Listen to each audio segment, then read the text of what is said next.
தோழர் வணக்கம் தோழர். வணக்கம் தோழர். வணக்கம் தோழர். நல்லா இருக்கீங்களா? சூப்பரா இருக்கேன் தோழர். மகிழ்ச்சியா இருக்கேன் தோழர். நீங்க எப்படி இருக்கீங்க? நல்லா இருக்கேன் தோழர். நானும் நல்லா இருக்கேன் தோழர். நல்லா சூப்பரா இருக்கேன், மகிழ்ச்சியா இருக்கேன், நான் நல்லா இருக்கேன். Super super. எல்லாரும் நல்லா இருப்போம். ஓகே.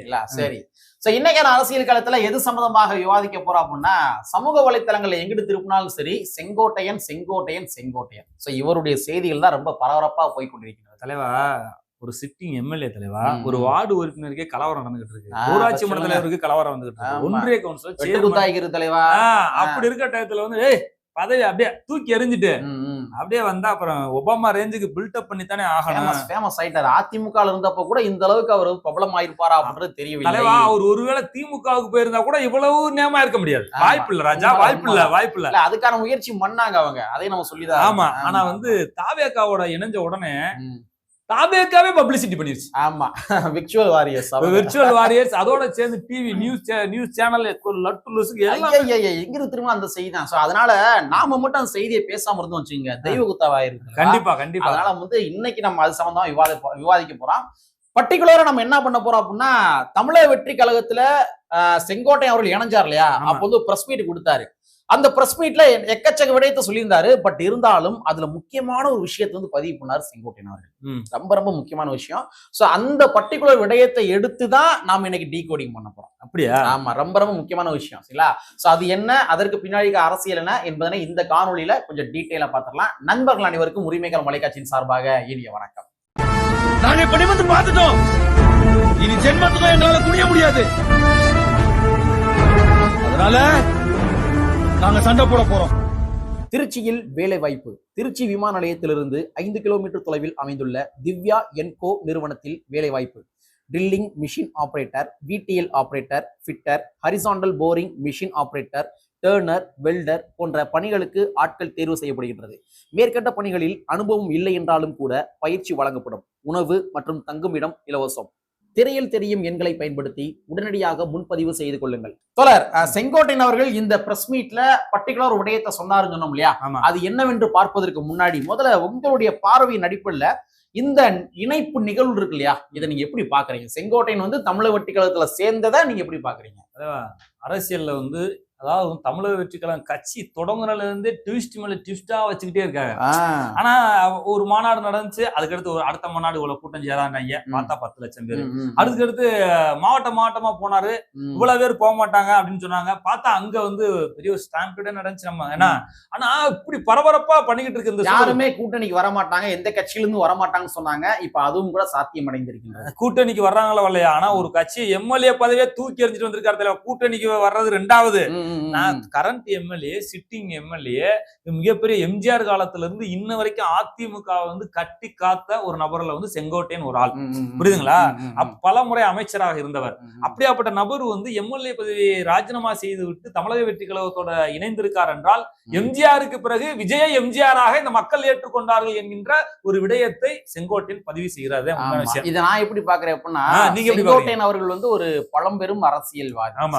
ஆக்சுவலா சொல்ல போறாங்க, அம்மையார் ஜெயலலிதா அவர்களுக்கு பின்பாக அந்த பொறுப்பை ஏற்றிருக்க வேண்டிய முக்கியமான நபர் யார் பார்த்தா செங்கோட்டையன் அவர்கள். அந்த அளவுக்கு வந்து அவர் வந்து ஒரு மூத்த முதுபெரும் அரசியல்வாதி, அரசியல் ஸ்ட்ராட்டஜி நிறைய அறிந்த ஒரு நபர். ஆனா அவர் நினைச்சிருந்தாரு அப்படின்னா, அவர் வந்து திராவிட முன்னேற்ற கழகத்திற்கு போயிருக்கலாம். திராவிட முன்னேற்ற கழகம் சும்மா இல்ல, 4 மணி முடிஞ்சாலும் அப்ரோச் பண்ணாங்க, வாங்க எங்க கூட வந்துருங்க அப்படின்லாம் அப்ரோச் பண்ணாங்க. நம்ம சேகர் பாபு அவர்களும் கூட 1க்கு 2 முறை செங்கோட்டையன் அவர்கள் வந்து அப்ரோச் பண்ணியிருக்காரு.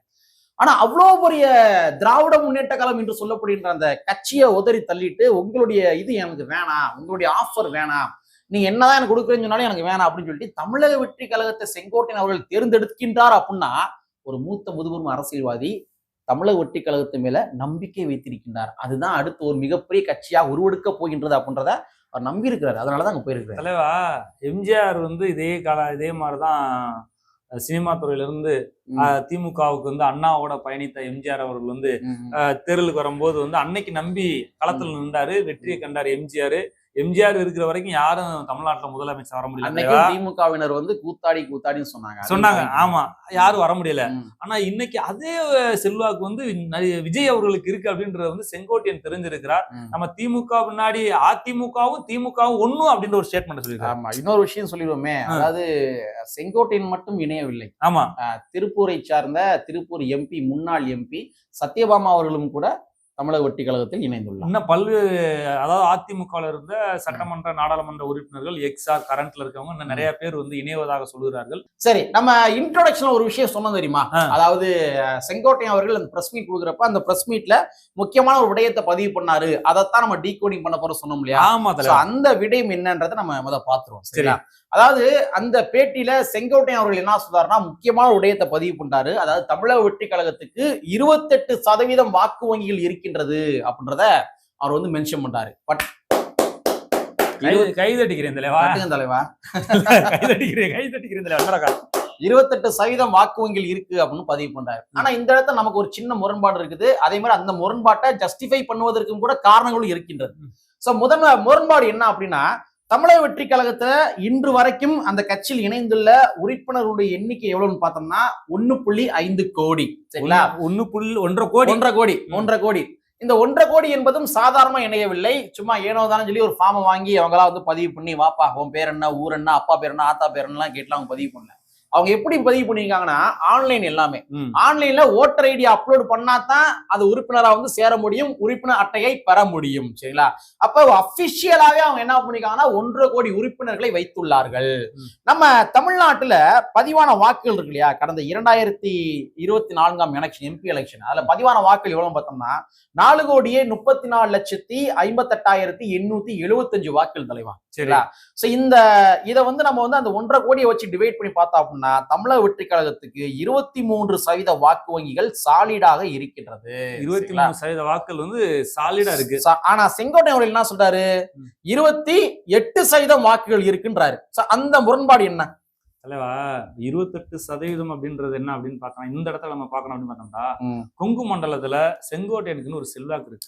அவர் கொங்க காயின் பண்ணி அந்த 5% எக்ஸ்ட்ரா சொல்றாரு. அது போக வந்து இளைஞர்களை ஈர்க்கக்கூடிய அதாவது அதுக்கான வாய்ப்புகளையும் அதற்கான திட்டங்களையும் செயல்படுத்தினால் கண்டிப்பாக இன்னும் வெற்றியை பெற முடியும், விளிம்புல தான் இருக்கும் அப்படின்ற விஷயத்தை அதை பதிவு பண்றாரு. சோ கொங்கு பெல்ட்டை மட்டும் அவர் காயின் பண்ணி, இப்ப நாம அனலைஸ் பண்ணிருக்கோம் இல்லையா? நாம அனலைஸ் பண்ண மாதிரி 23% வாக்குகள் இருக்குன்றது நாம அனலைஸ் பண்ண மாதிரி ஒரு மூத்த முதுபெரும் அரசியல்வாதி செங்கோட்டையன் அவர்களும் கூட அனலைஸ் பண்ணியிருப்பாரு. கண்டிப்பா. அப்ப அவர் எப்படி மென்ஷன் பண்றாருன்னா, கொங்கு பெல்ட்ல இருக்கிற வாக்குகள் நான் வர்றதுனால கொங்கு பெல்ட்ல என்னால 5% வாக்குகளை உயர்த்தி தர முடியும், அதை காயின் பண்ணி கூட 28% சொல்லியிருக்காரு. கண்டிப்பா அது வாய்ப்பு இருக்கு. ஏன் அப்படின்னு பார்த்தோம்னா, நீங்க சொன்ன மாதிரி வந்து ஏறக்குறைய வந்து கொங்கு பெல்ட்ல மொத்தம் எத்தனை சட்டமன்றம் இருக்கு? மொத்தம் 68 சட்டமன்ற தொகுதிகள் வந்து இருக்கு. அதுல வந்து எத்தனை தொகுதி அதிமுக கடந்த முறை வெற்றி பெற்றது? அதுல அதிமுக வெற்றி பெற்ற தொகுதிகள் 68 தொகுதிகள், சாரி 44 தொகுதிகள். திமுக எத்தனை வெற்றி? திமுக 24 தொகுதிகள்.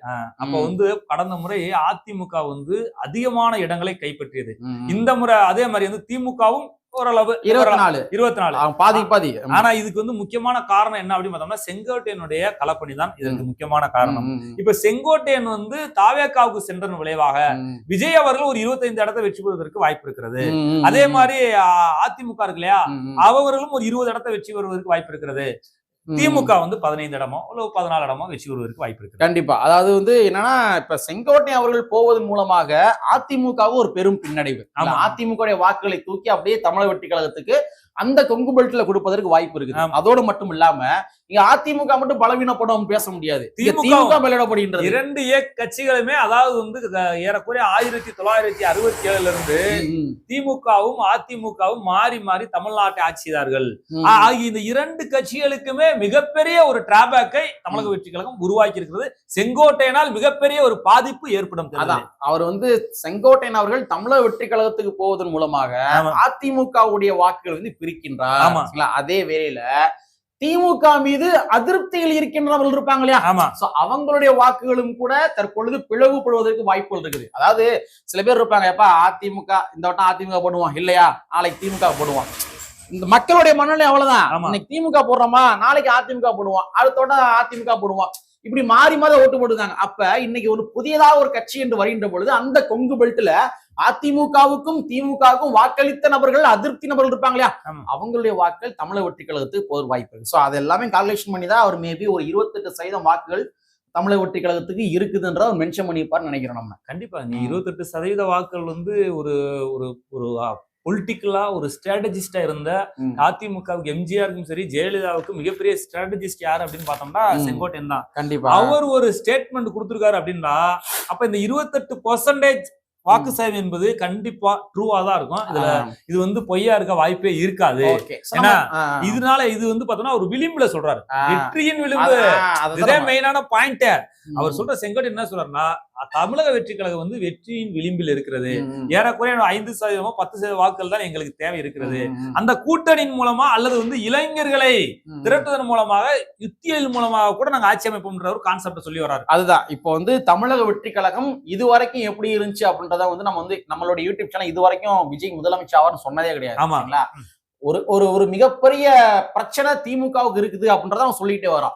சோ தற்பொழுது விஜய் அவர்கள் இந்த வெற்றியினுடைய விளிம்புக்கு சென்றுள்ளார் அப்படின்னு தான் நம்ம புரிந்து கொள்ள முடிகின்றது. செங்கோட்டையன் அவருடைய ஈர்ப்பின் மூலமாக வெற்றியுடைய விளிம்பிற்கு விஜய் அவர்கள் சென்று கொண்டிருக்கின்றாரோ அப்படின்ற மாதிரி தோணுகின்றது. சோ அந்த வெற்றியுடைய விளிம்பு அப்படின்னு நம்ம எதை வச்சு சொல்றோம் அப்படின்னா, தமிழக வெற்றி கழகத்துக்கு கொங்கு பெல்ட்டோட சேர்த்து 28% வாக்கு வங்கிகள் இருக்கு அப்படின்னு சொல்லி யார் மென்ஷன் பண்றா? இவங்க வந்து செங்கோட்டையன் மென்ஷன் பண்றாரு. திராவிட முன்னேற்ற கழகத்தின் வாக்கு வங்கி எவ்வளவு கடந்த வருடம் கடந்த தேர்தலில் பார்த்தோம்னா 45.38. சரியா? அப்ப 28% வந்து தமிழக வெற்றி கழகம் தற்பொழுது வாக்குகள் இருக்குது. பேலன்ஸ் அவங்களுக்கு எவ்வளவு தேவைன்னு பார்த்தோம்னா மிஞ்சி போனா இங்கிட்டு 17% தேவை. இன்னொரு விஷயம் என்ன தெரியுமா, 45 இருந்ததுல ஒரு 5 குறையும், அங்கிட்ட 5 குறையும். ஏன் குறையும் தலைவா? அதத்தான் சொல்றோம். நம்ம வெற்றியின் விளிம்புக்கு ஏன் போயிருக்காரு சொல்றோம்னா, இவர் இப்ப ஏறக்குறைய 22% வந்துட்டார் தலைவா. மீதம் என்ன? இப்ப கூட்டணி கட்சிகள் இருக்காங்க இல்லையா, காங்கிரஸ் மேபி வரலாம். நம்ம ஆல்ரெடி நம்ம வீடியோல பேசின மாதிரி காங்கிரஸ் கட்சியில ஒரு குழு அமைச்சிருக்காங்க. அந்த குழு திராவிட முன்னேற்ற கழகத்து கூட பேச்சுவார்த்தை நடத்துவதற்காக மட்டும் உருவாக்கப்படவில்லை. அவங்க போதுமான இடம் அவங்க தரவில்லை, அதிகாரத்துல பங்கு தரவில்லை என்றால் அதுக்கு அடுத்த ஆப்ஷன் வந்து தமிழக வெற்றி கழகத்துல ஆல்ரெடி பேசி முடிச்சிருக்காங்க. மேலே அழுத்தம், திமுக வந்து மேலே ராகுல் காந்திட்ட அழுத்தம் கொடுத்தன விளைவாகத்தான் அந்த கமிட்டி ஃபார்ம் பண்ணப்பட்டிருக்கிறது. இதன் அடிப்படையில் தான் பேச்சுவார்த்தை நடந்து கொண்டிருக்கிறதா தகவல் நமக்கு. அந்த தகவல் நல்லபடியா வருமா வராதான்னு சொல்ல முடியாது. கொஞ்சம் கஷ்டம் தான். ஏன்னா இன்னைக்கு வந்து நடந்த நிகழ்வுல கூட என்ன சொல்லிருக்காங்க, செங்கோட்டையன் வந்து காங்கிரஸ் வந்து அங்க தமிழக வெற்றி கழகத்தோட பயணிப்பதற்கு 100% பிளஸ் பாயிண்ட். அதான் தலைவா. இல்ல இப்ப இதெல்லாமே வந்து அவங்க வந்து ஒரு உந்துதலா இருக்கும் காங்கிரஸ்க்கு, அது வேற. ஆனா இன்னைக்கு என்ன பேசிருக்காங்க தெரியுமா? இன்னைக்கு நடைபெற்ற ஒரு சில நிகழ்வுல திமுகவை சார்ந்தவர்கள் நாங்கள் 200 இடங்கள்ல வந்து வெற்றி பெறுவோம்னு சொல்லி மென்ஷன் பண்றாங்க. அப்ப இந்த 200 என்பது அவங்க தனித்து வெற்றி பெறுவோம்னு சொல்றாங்க அப்படின்னா, அப்ப கூட்டணி கட்சிகளுக்கு எவ்வளவு தருவாங்க அவங்க? இது மிகப்பெரிய ஒரு கேள்விக்குறியா இருக்குது. அப்ப ஆல்ரெடி 20 துணை முதலமைச்சர் உதயநிதி அவர்கள் தொடர்ந்து சொல்லிக்கிட்டு இருக்காரு. அதத்தாங்க 200 சொல்றாங்களாங்க. இப்ப 200 சொல்றாங்க. அப்ப காங்கிரஸ் எங்க போகும்? அதனாலதான் காங்கிரஸ் கட்சி இவ்வளவு ஏர்லியா குழு அமைச்சாங்க. அதான் சொல்றான். இவ்வளவு சீக்கிரமா ஏன் வந்து காங்கிரஸ் கட்சி குழு அமைச்சாங்க அப்படின்னா, பேச்சுவார்த்தையை நம்ம மேற்கொள்ளுவோம். பேச்சுவார்த்தையை நம்ம வந்து திமுக மேற்கொள்வோம். ஒருவேளை திமுக வந்து அதிக சீட்டு எண்ணிக்கை தரவில்லை என்றால் நம்ம அடுத்த ஆப்ஷன் நோக்கி நகர வேண்டும். ஒருவேளை வந்து தேர்தல் நெருக்கத்துல ஒரு குழு அமைச்சோம் அப்படின்னா அடுத்த ஆப்ஷன் நோக்கி காங்கிரஸ் நகர முடியாது.